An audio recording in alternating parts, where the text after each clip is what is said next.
지난 한 주간 여러분 잘 지내셨습니까? 천고마비의 계절이라고 그러지 않습니까? 하늘은 높고 말이 살찌는 계절이라고 하는데, 하늘은 높다라고 하는 말은 여전히 동일한 것 같고요. 하도 많이 먹어서 몸이 마비되는 것 같은, 그리고 하도 바빠서 명절인지 더 바쁜 날인지 모를 정도로 분주하게 보낸 분도 계시리라고 생각을 합니다. 자, 이제는 다시 우리 영적인 텐션을 좀 높여야 되겠습니다. 다음 주일에 부흥회가 시작됨을 기억하셔서 우리 한국의 대표적인 교회이죠.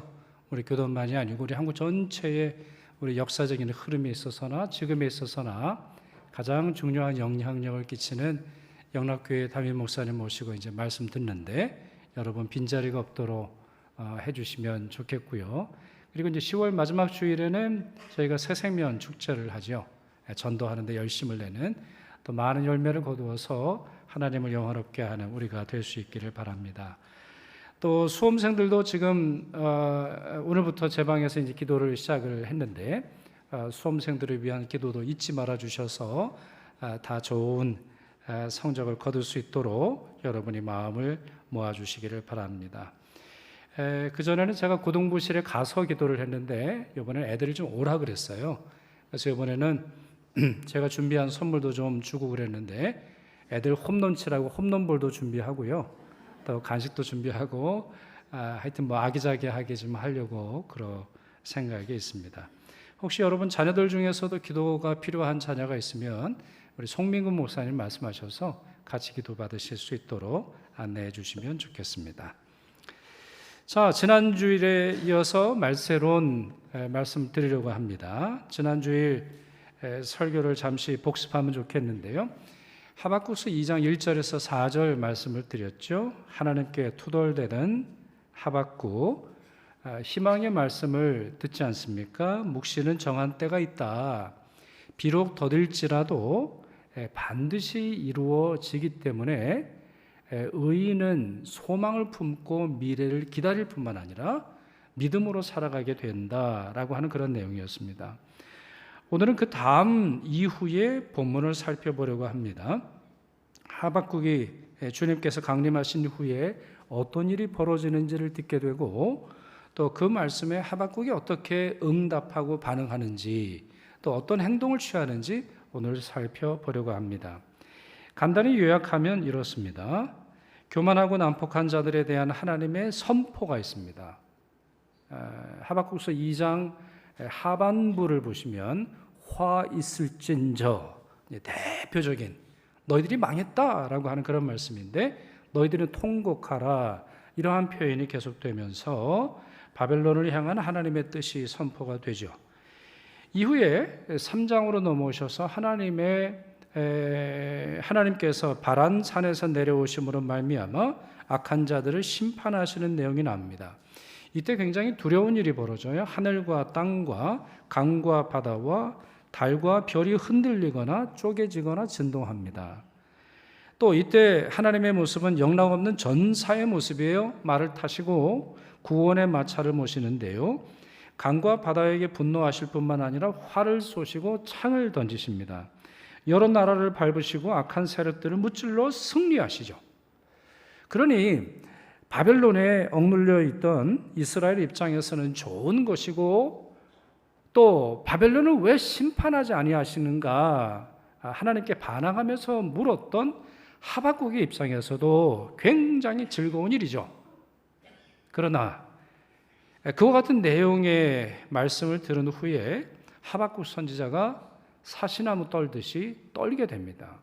그것이 우리가 읽은 36절 말씀입니다. 내가 들었으므로, 자, 뭘 들었어요? 이미 말씀 제가 드린 거예요. 하나님을 아는 지식과 하나님의 영광이 온 땅에 충만하더니 하나님이 전사처럼 내려오셔서 악한 자들을 쓸어보시는 이와 같은 말씀을 들었다는 거예요. 그랬더니 자, 하박국이 어떻게 됐어요? 내 창자가 흔들렸고 그 목소리로 말미암아 내 입술이 떨렸도다. 무리가 우리를 치러 올라오는 환난 날을 내가 기다림으로 썩이는 것이 내 뼈에 들어왔으며 내 몸은 내 처소에서도 떨리는도다. 창자가 흔들리고 입술이 떨렸다. 썩이는 것이 내 뼈에 들어왔다. 내 처소에서 내 몸이 떨리는 걸 견딜 수 없더라. 이런 고백이 있습니다. 하나님께서 주시는 이 은혜의 역사가 그의 입장에서는 감당하지 못할 두려움으로 다가왔다라고 하는 것인데, 그 이유가 무엇이겠습니까? 우린 두 가지를 추측할 수 있죠. 첫째, 하나님의 영광과 능력은 그 자체가 경외감을 주기 때문입니다. 하나님을 바라볼 때 하나님이 하신 일을 바라보는 것은 우리를 두렵게 합니다.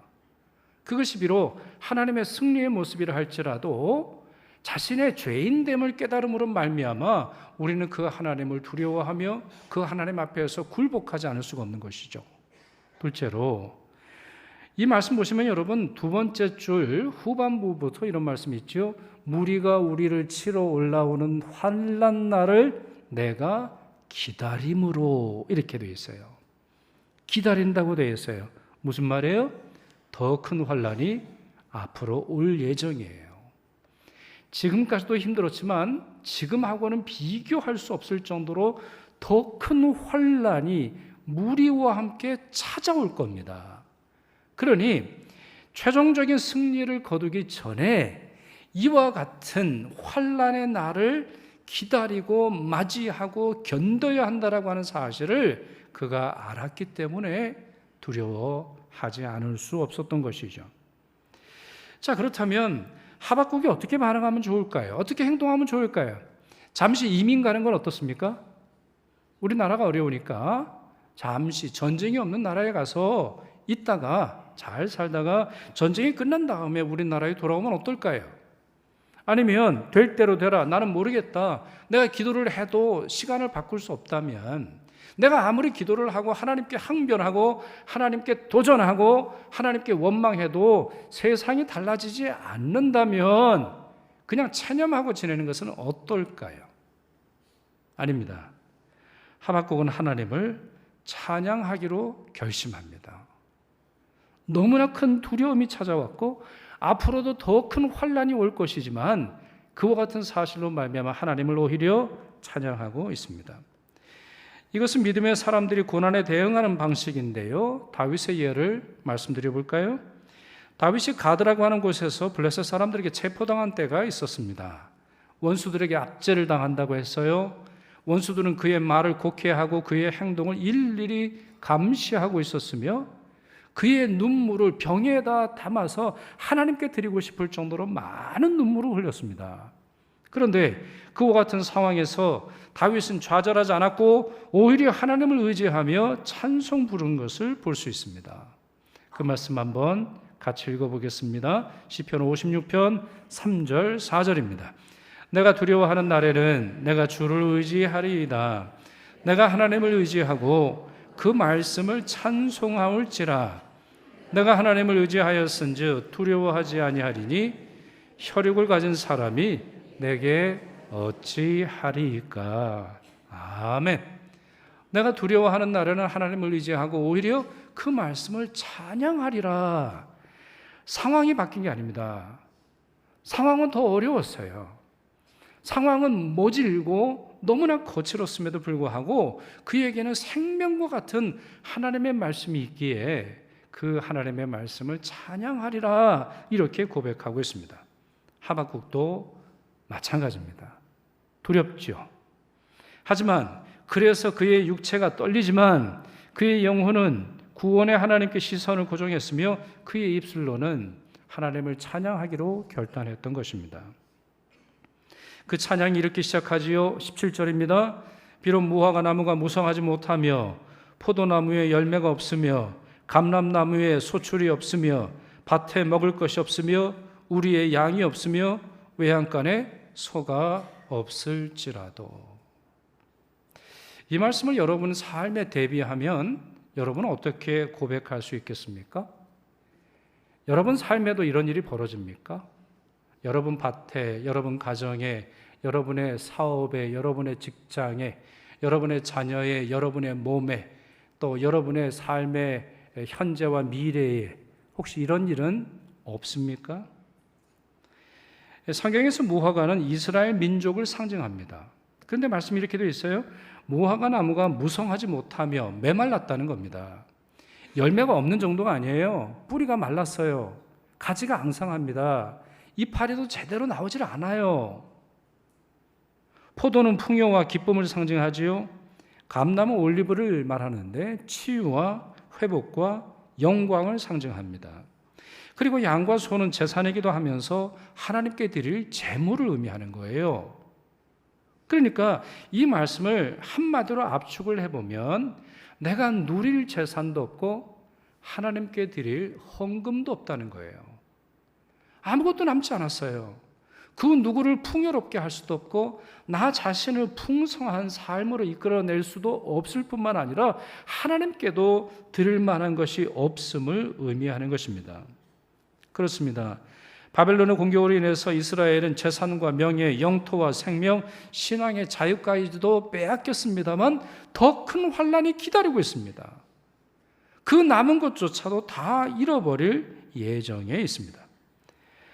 그러나 이 말씀에는 위대한 역설이 들어있죠. 그것이 바로 비록 없을지라도 이 말입니다. 우리 다니엘의 세 친구들의 말 표현에서 보면 그리 아니하실지라도 이 말과 매우 유사한데, 자 17절 보시죠. 17절과 18절 제가 그 부분을 강조해서 비록 없을지라도라고 하는 말을 강조해서 다시 읽어보겠습니다. 비록 무화과 나무가 무성하지 못하며 포도나무에 열매가 없으며 감람나무에 소출이 없으며 밭에 먹을 것이 없으며 우리의 양이 없으며 외양간에 소가 없을지라도 나는 여호와로 말미암아 즐거워하며 나의 구원의 하나님으로 말미암아 기뻐하리로다. 아무것도 없지만 나는 여전히 하나님이 너무 좋고 나는 여전히 하나님이 주시는 것에 기뻐하고 나는 그러니 하나님을 찬양하겠다 이 말입니다. 이러한 찬송을 뭐라고 부르면 좋을까요? 이런 찬송을 분류할 때 어떤 식으로 분류할 수 있을까요? 저는 상실 속의 찬송이다 이렇게 부르고 싶습니다. 상실이 결코 꺾지 못하는 찬송이라고 하는 말인데, 자, 이러한 찬송은 고난의 대명사인 욥의 입술에서도 터져나온 적이 있습니다. 하루아침에 10명의 자녀를 잃었습니다. 모든 재산을 잃었습니다. 건강을 잃었어요. 또 아내도 떠나가는 상황 속에서 욥이 이렇게 고백했죠. 아주 유명한 고백 아닙니까? 같이 읽습니다. 이르되 내가 모태에서 알몸으로 남았사온즉 또한 알몸이 그리로 돌아가올지라. 주시니도 여호와시요 거두시니도 여호와시오니 여호와의 이름이 찬송을 받으실지어다. 여러분, 이 고백을 하박국의 찬양과 한번 연결을 해서 해석해 보십시오. 하박국이 잃어버린 6가지 결실은 본래 누구의 것입니까? 무화과 나무가 앙상합니다. 포도나무에 열매가 없습니다. 감나무에 열매가 없어요. 밭에 열매가 없고 또 우리의 소와 양이 없다라고 말하는데 그것은 원래 누구의 소유입니까? 누구의 것입니까? 하나님의 것입니다. 여러분, 이스라엘이 감람나무라고요? 이스라엘이 존귀한 나무에 속합니까? 이스라엘이 무화과 나무와 같습니까? 아니에요. 그들의 조상은 히브리 민족입니다. 히브리라고 하는 말은 그 말 자체가 떠돌이라는 말이에요.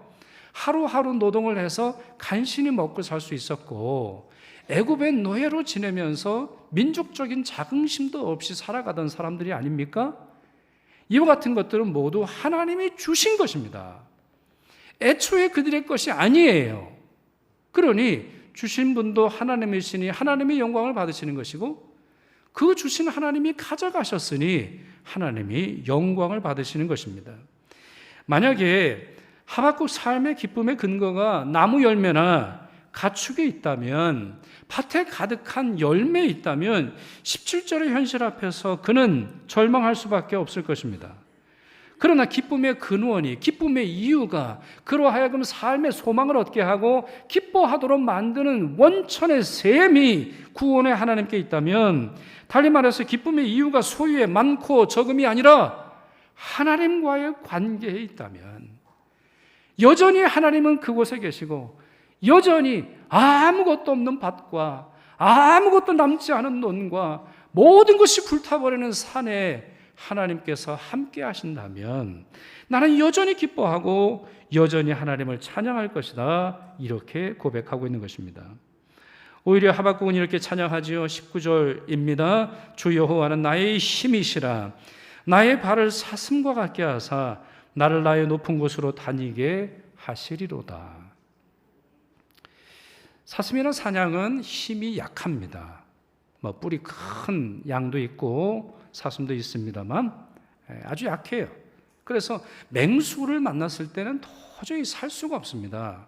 승산이 없어요. 싸워봐야 백전백패에 속하는 거예요. 그러나 이들에게는 매우 신비한 어떤 육체의 일부분이 있는데 그건 뭡니까? 쉽게 미끄러지지 않는 발굽을 가졌죠. 그래서 맹수가 접근할 수 없는, 맹수조차 두려워하는 그 낭떠러지로 가서, 그 벼랑으로 가서, 그 정말 깎아지르는 그 계곡으로 가서 도망쳐 생명을 유지할 수 있게 됩니다. 그렇습니다. 이것은 또 다른 하나님의 신비요, 하나님의 섭리입니다. 하나님은 상황이 아닌 나를 변화시켜서 나를 구원하십니다. 상황을 변화시키시는 것이 아니라 나에게 은혜를 주셔서 그 상황을 이기도록 하십니다. 다른 말로 나를 잡아먹으려고 하는 사자의 이빨을 부러뜨리시기보다 내 발을 사슴발 같게 하셔서 어떤 곳에서도 살아남을 수 있도록 하신다라고 하는 것이죠. 그러니 기쁘고 그러니 하나님을 찬양하지 않을 수 없는 것입니다. 코리 텐 붐이라고 하는 분이 있습니다. 네덜란드 사람이에요. 이름이 좀 어렵죠? 이분은 기독교인인데 2차 세계대전 중에 그 유대인을 숨겨주다가 체포가 되죠. 그래서 자매 베시와 함께 강제 수용소에 수감이 됩니다. 자, 수용소에 갔는데 환경이 너무 열악한 거예요. 비위생적이에요. 말도 안 되는 그런 곳으로 이 나치가 들어가게 하는 거죠. 벼룩과 이가 아주 들끓는 지옥과도 같은 곳이었다고 합니다.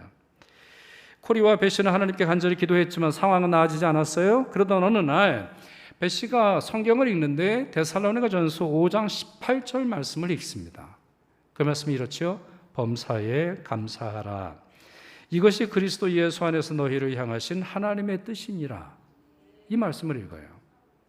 자, 그런데 옆에서 이 말씀을 듣고 있었던 코리가 다음과 같은 말을 했다고 해요. 하나님, 이 지독한 벼룩에도 감사하라는 말씀입니까? 약간 좀 비아냥거리듯이 하는 말이죠. 난 못하겠습니다. 그런 말이죠. 지금 이런 상황에서 감사가 나옵니까? 그냥 쥐가 지 집처럼 드나들 뿐만 아니라 이 벼룩과 이가 이렇게 드나드는 곳에서 감사할 수 없다라고 하는 말이 되겠죠. 그러나 베시가 뭐라고 말하냐면 범사에 감사라고 했으니 이 벼룩들에게도 감사해야 해. 이렇게 말하고 나서 두 사람이 실제로 이렇게 합니다. 벼룩아 고마워. 이야 고마워. 이렇게 말했다고 합니다. 근데 너무나 놀라운 일이 벌어졌습니다. 이 벼룩이 은혜를 가져왔습니다. 그 지독한 벼룩 때문에 간수들이 그 막사 안에 들어오려 하지 않았어요. 너무나 더러웠기 때문에 그것에서는 사람이 살 수 없는 곳이기 때문에 그것에서는 밖에서 볼 때는 절망만 있는 곳이기 때문에 그냥 가만히 놔둬도 지들끼리 알아서 죽으리라 생각을 했던 것이죠. 아무도 들어오지 않았어요. 아무도 감시하지 않았어요. 그냥 무방비 상태로 남겨놓았던 것이죠. 그 덕분에 코리와 베시는 매일 밤 숨겨온 성경을 펼쳐놓고 예배를 드릴 수 있었으며 수많은 동료 수감자들에게 말씀을 전할 수 있었습니다. 그 막사는 가장 낮고 더러운 곳이었지만 영적으로는 하나님과 가장 깊은 관계를 누렸던 높은 산과도 같은 곳이었습니다. 나약하고 힘들지만 하나님은 이와 같이 그의 발을 통해 높은 곳에 오르도록 하신다라는 것입니다. 하나님은 우리가 고난을 통과하도록 도와주시기만 하시는 분이 아닙니다. 하나님은 우리의 고통을 통과하도록 하시지만 때로는 사망의 음침한 골짜기 중에서도 가장 큰 역경의 한복판을 통과하도록 하십니다. 특별히 말세의 때는 더 그렇습니다. 예수 그리스도가 핍박을 받으신 것 같이 말세의 때는 예수를 믿는다고 하는 이유만으로 모든 성도들이 핍박을 받으리라 주님은 분명히 말씀하셨습니다. 그러나 바로 그럴 때 우리 하나님이 어떤 분이신지 기억하고 그분을 의지해야 합니다. 그리고 하나님이 주신 것이 없다 할지라도 하나님으로 인해 진정한 기쁨과 감사의 찬양을 불러야 하는 것입니다. 17세기 중부 유럽에 30년 전쟁이 벌어졌습니다. 전쟁이 30년 동안 벌어졌습니다. 수많은 사람들이 전쟁으로 사망했지요. 또한 많은 사람들이 죽은 이후에 흑사병에 돌아서 중세에 그나마 남아있는 많은 사람들도 역시 사망을 합니다.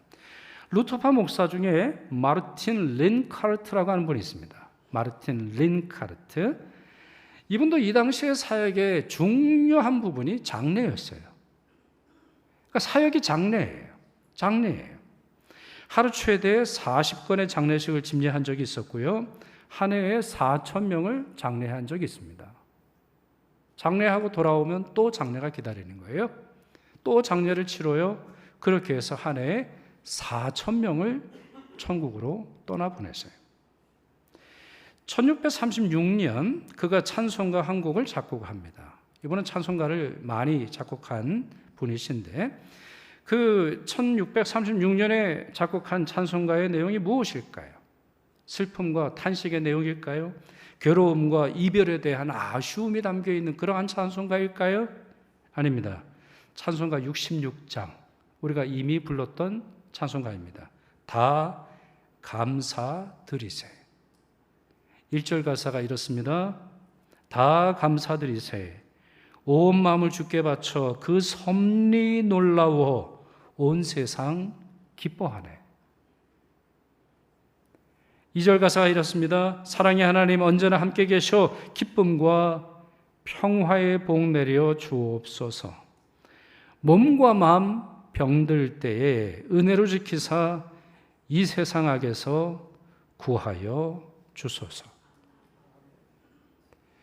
찬송을 지었던 역사적인 배경과 가사의 느낌은 서로 상반된 듯 보입니다. 감사가 나옵니까? 감사할 만한 상황입니까? 아니 한 해에 4,000명을 장례를 지냈다니까요. 한 목사가 그 정도이니 당시에 얼마나 많은 사람들이 생명을 잃었으며 얼마나 많은 집들이 잃어버린 자기 가족을 인해서 눈물을 흘렸을까요? 그럼에도 불구하고 하나님의 섭리가 놀랍고 온 세상이 기뻐한다고 말하며 하나님께서 내려주시는 평화의 복을 구하고 있습니다. 이것이야말로 참 신자의 삶의 방식 아닙니까? 동시에 이것은 이와 같이 해야 하는 이유는 너무 명백한 것 아닙니까? 고린도전서 15장 사망아 너의 승리가 어디 있느냐? 사망아 내가 쏘는 것이 어디 있느냐?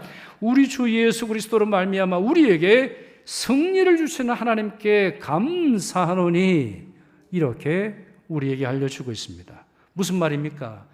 죽음이 부활을 이길 수 없다는 얘기 아닙니까? 전쟁과 기근과 전염병이 성도의 소망을 꺾을 수 없다는 말 아닙니까? 그러니 한 해에 4,000명이 아니라 4만 명을 장례를 치른다 할지라도 여전히 하나님께 감사하고 기쁨의 찬양을 부를 수 있는 것이죠. 1648년입니다. 30년 전쟁이 끝났어요.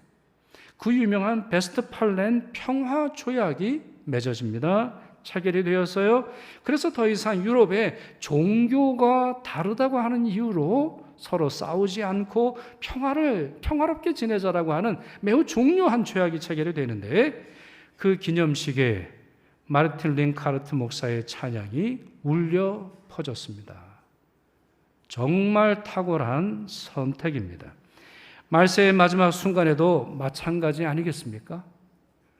모든 고난이 끝나고 모든 전쟁이 그치며 모든 슬픔이 사라지고 하나님께서 우리의 진정한 왕으로서 영광과 찬양을 받으실 때 가장 먼저 어떤 찬양, 누구의 찬양이 울려 퍼질까요?